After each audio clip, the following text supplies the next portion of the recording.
Pozdravljeni nazaj na mojem kanalu. V današnjem videu sem ugotovil, kako se boriti proti raku. Res je, ampak prvo me je zanimalo, če sploh ljudi na ulici vejo, kako se boriti proti raku, in sem jih šel vprašati. Kako se bi vi borili oziroma se borite proti raku? Pravzaprav se proti raku zelo težko boriti, kadar je onesnažena voda, kadar je onesnažen zrak, kadar je onesnažena hrana.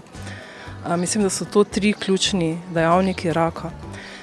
Ne, nisem. Niste vedeli? Evo, ste nekaj novega že izvedeli. Da, najlepša hvala, da ste pomagali. V bistvu čim bolj zdrav življenjski slog, prehrana zdrava, čim bolj pa tudi gibanje, drugače pa redni pregledi, ne? Za ženske pri ginekologu tudi pregledovanje prsi. Vsekakor predvsem z zdravim načinom življenja, to, kar lahko naredim sama, in pa z osveščanjem mladih in pomoč starejšim oziroma bolnim. Sem vedela. Res to pa lepo slišati. Najlepša hvala za pomoč. Z zdravim življenjem, športom, z dobrim spanjem. Ja, to pa vem. Ste že vedeli? Super, najlepša hvala. Kot vidite, dobil sem par zanimivih odgovorov, eni sploh ne vejo, kako se boriti proti raku in sem pol malo razložil, ampak če vam povem, tudi jaz nisem neki doktor, da bi nekaj ful vedel, niti avto ne znam niti zdraviti ljudi, niti kuhati. In zato sem šel k pravi osebi, ki se na to spozna, in to je valjda zdravnica. Evo, zdaj sem v ordinaciji z doktorico Martino Mlaker in jaz sem par kratkih vprašanj glede virusa HPV. Prvo vprašanje je valjda, kaj je sploh HPV, ker jaz že nekaj vem, ampak moji gledalci ne vem, če vejo ravno točno, kaj je virus HPV. Humani papiloma virus je virus, ki lahko prebiva normalno na koži oziroma prebiva normalno na koži in povzroča različne oblike raka. Kakšne bolezni? Poznamo morda genitalne bradavice, to so zelo neprijetne bradavice, sicer ki niso rakaste, pojavljajo se v okolici genital, lahko krvavijo, se vnamejo, okužijo in zrastejo v zelo velike oblike, ki so tudi seveda estetsko zelo moteče. 80% ljudi se v svojem življenju vsaj enkrat sreča s humanim papiloma virusom, ker ga imamo vse povsod, na rokah, v glavnem povsod na koži. Okužba z humanim papiloma virusom v 90% izzveni v 2 letih, pri nekje 10% pa se nadaljuje, sploh ob kaki poškodbi sluznice ali poškodbi kože, prodre globlje v plasti kože in povzroča s časoma rakaste spremembe teh celic. Tako povzročajo humani papiloma virusi raka na materničnem vratu pri ženskah, to smo nekako najbolj poznali in najprej poznali, potem tudi raka na zunanjem spolovilu pri ženskah, pri obeh spolih raka v področju zadnjika, potem tudi raka ustne votline, tako da povzroča raka pri obeh spolih, tako pri moških kot pri ženskah. To je bilo tudi moje vprašanje, ker jaz vem, da je to bilo, ta virus HPV je bil ful popularen pri puncah, one so šle ponovadi cepiti, ampak jaz sem gotovil zdaj pri fantih to, in je vedno bilo pogosto pri fantih, zato tudi jaz sem prišel cepiti, in da se mi kar dali že odgovor na to vprašanje. Kdaj pa je tak najboljši čas, da se gremo cepiti, a je to prej, a malo kasneje, ali kdaj? Ne, smiselno se je cepiti pred prvim spolnim odnosom, zato tudi cepimo recimo dekleta že v 6. razredu.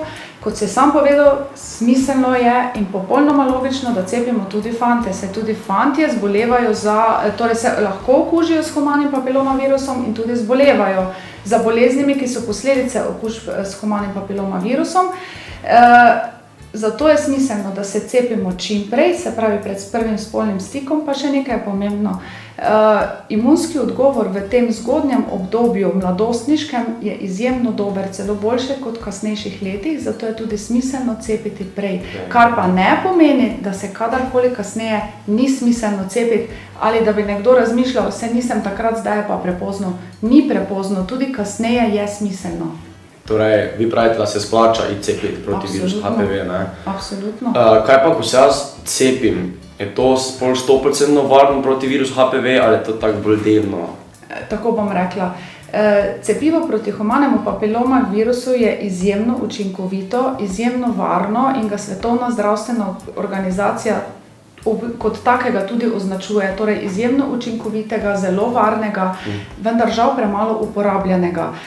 Kar pomeni, da seveda nekdo, ki je cepljen, je zelo zmanjšal možnost okužbe in bolezni, vsekakor pa še zmeraj svetujemo, že zaradi okužbe s humanim papilomavirusom in pa se predvsem zaradi drugih spolno prenosljivih bolezni, da mladostniki razmišljate o varni spolnosti po principu ABC, se pravi najprej, da odlagamo prvi spolni odnos na čim kasnejši čas, potem, da smo zvesti, seveda pod pogojem, da je tudi partner zvest nam, in da seveda uporabljate kondom.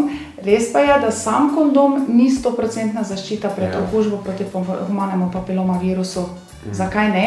Zato, ker je seveda virus na koži in tudi z uporabo kondoma lahko vnesemo virus v telo oziroma na kožo sluznico povzročimo okužbo. Ok, jaz mislim, da smo pokrili vse. Zdaj mislim, da je najboljši čas, da prvo pregledate, pa se ima cepiti. Najprej te moramo pogledati, potem pa ugotovimo, če lahko cepimo. Dobro. Si dam kar majico. Skratka, Jaka, ti si zdaj zdrav, bolan nisi bil, Nisem bil. Kakšnih zapletov po cepljenju nisi imel nikoli, ne, alergij nimaš, ne, tudi kakšnih kroničnih bolezni nimaš. Dobenih bolezni sem čisto Prav, zdrav. v redu, potem te samo pregledam. Si dam kar majico dol, ne? Lahko, ja, ti sveči majico.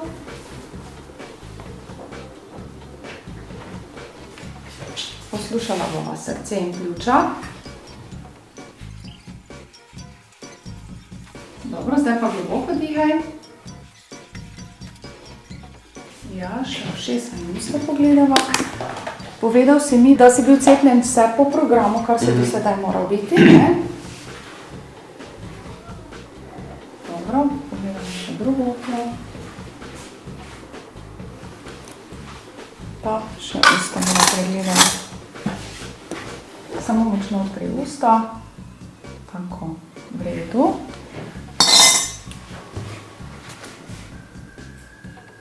Potem bomo pa pripravili cepivo, pa se pocepimo, prav? Torej, to se isto cepi tako pri vsakem, tako vedno živo. Postopek cepljenja je pri vseh enako. Žigo nikoli ne cepimo, tisto samo za odvzem krvi, cepimo zmeraj v mišico ali pa pod kožo, ja. Čuje, ja. To v bistvu sploh nisem vedel, ne, tako da ste mi za nekaj novega povedali, da res nisem vedel, da se ne v žigo cepivo. Ne, v žigo ne cepimo. To nisem vedel. Tako, zdaj se pa ti lahko obrneš na stran, cepila bova v desno ramo najprej, v mišico, ti kar sprosti roko, ne napenjaj roke, ker drugače boli. Pomiševa mesto. Zgodlavo, nič se ne boj.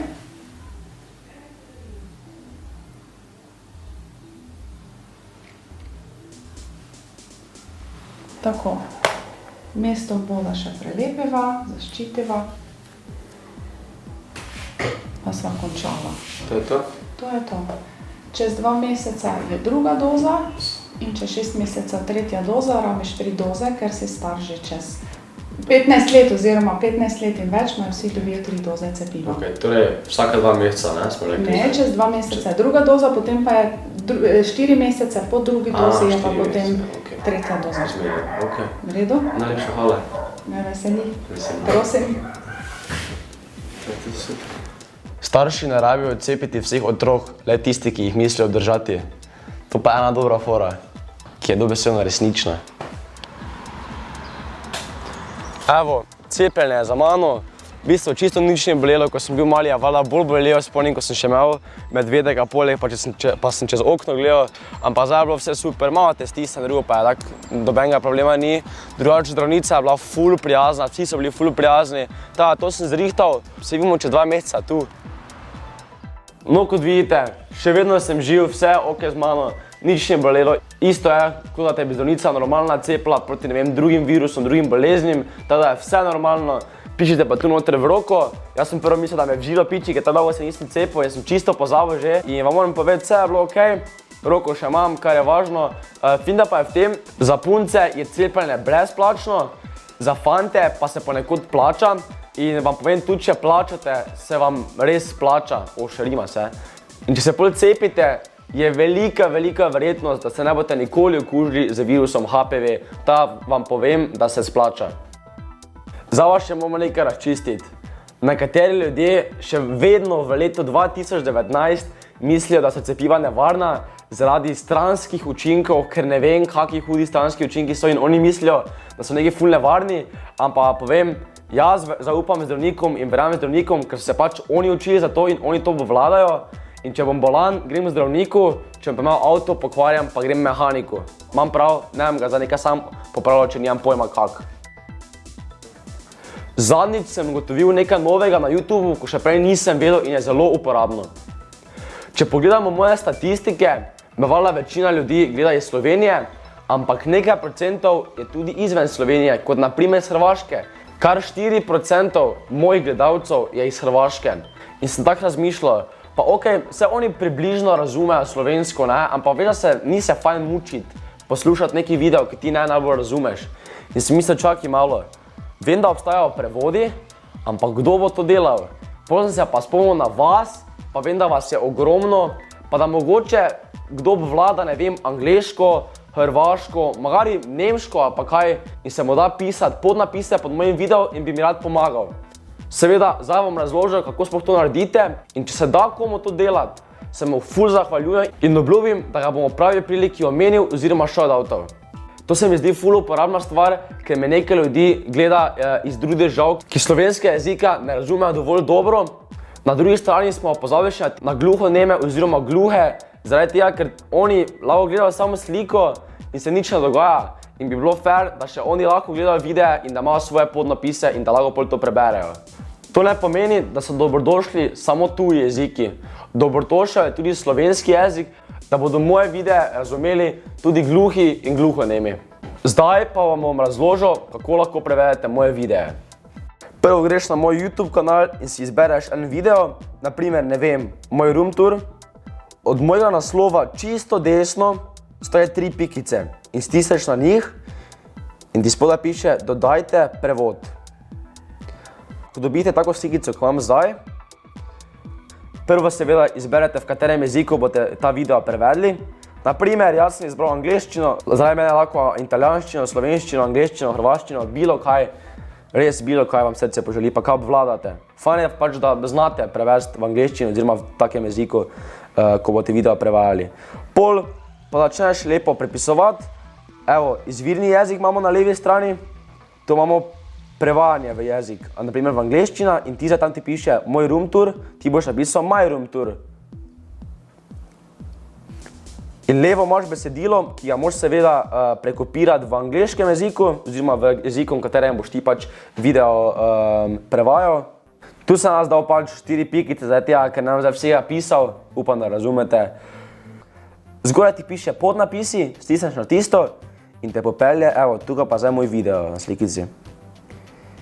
Tu ti šteje po sekundah, ko vidite, kaj dolgo se bo ta podnapis kazal, isto kot filmi, veste, ko je par sekund. In evo, ti začneš prevajati. Pol, ko valjda vse prevedete oziroma toliko ste hoteli, stisneš oddaj prispevek. Povod piše, ali so podnapisi končani, pa lahko daš da ali pa ne. Naprimer, če sem rekel, če nisi do konca dokončal, stisni ne. Če si do konca celi video za podnapisi mi uredil, napiši da, oziroma stisni da. Evo, na koncu še pa ti piše, hvala za vaš prispevek.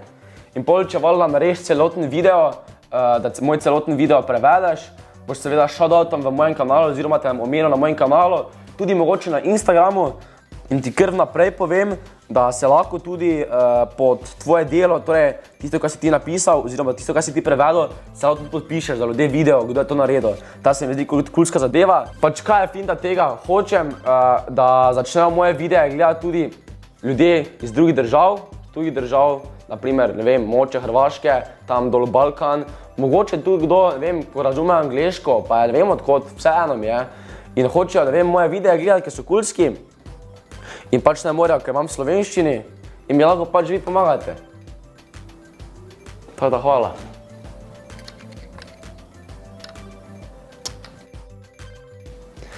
Zdaj pa še ena pač koliko dolgo smešna stvar, ki se mi je zgodila med mojim Fortnite streamom. Seveda, če se še nisi naročil na moj drugi YouTube kanal, ki se imenuje Jack on the Gamebox, tam redno streamam, ampak zdaj idem na dopust v Italijo, tudi od tam bodo prišli videi in zdaj pač ne bom tako redno snemal, ampak ko prijem nazaj, bom probal vsaki tretji dan ali pa vsaki drugi dan streamat. Da vam zdaj povem, kaj se je meni zgodilo. Z enim prijateljem sem igral Fortnite in normalno igramo, vse ok, pa se pa pač en Jordan, ki ga jaz nisem poznal, ampak ga je pač moj prijatelj poznal, ki sem igral z njim. Saj Jordan se malo menimo, pa reče, ko si Jack in the Box, ne, nekaj v tem smislu, pa rečem, ne, pa ti imaš ful isti glas kot Jack in the Box. In pač pol sem ga zafrkaval, da jaz nisem bil Jack in the Box, ne. Največja finta kaj je bila, da on ni vedel, da sem jaz streamal. In je mislil, da kdo ti sem jaz, ne, in je stalno mislil, da sem Jack in the Box, ker sem imel isti glas kot on, pa sem rekel, da ne, in sem ga hvala Bogu prepričal, da je mislil, da nisem Jack in the Box. Pač pogledajte si, kjer pa boste videli, kaj se je zgodilo. Servus. O, Malo. priješ na Discord? PlayStation player sem. Shit. Ja. Te poznam. Maka. Odkot? Ali te Filip pozna? Filip. Ček, ti mi imaš tik nek znan voice. Malo gori. Alo? A si ti Jack in the Box slučajno? Ne. Aha, okej. Vsi govorijo. Imaš isti glas. Ja, to mi vsi govorijo, presežem. Na dobesedno vsi. Ko špiljam z njimi, pa še nekaj ne poznam. Ja. Da. Samo ne vem, pač nočem, da mi tako govorijo, ki mi je na živce malo oni. Ja. Pač ne vem. Ne vem. Taki, ne vem, antipatični, ne. Ma vse je good on. Kaj? Vse je good, Je good. I mean. Ja. Ja, v redu youtuber je. Pa ne vem, no. Kaj pa tebi? Pa meni je ful fajn je on. A res? Ja. Ok, dobro, te pa sem jaz. Ko? Ja, da. Presežem. Ja. Presežem. I podijat na stream. Jack in the Gamer Box. Ja, Jack in the Game Box. Aj, no ja, sam takoj.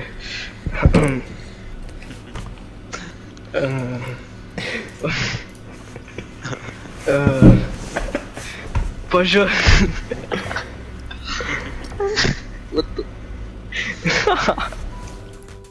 Drugače, to je bilo vse danes. Upam, da ste uživali ob tem videu. Tukaj se naročite na moj YouTube kanal, idite na moj Instagram in Facebook profil. Imam tudi svoj drugi YouTube kanal, ki se imenuje Jack in the Game Box, pa se vidimo naslednjič, tudi tam se naroči. Ajde, ded.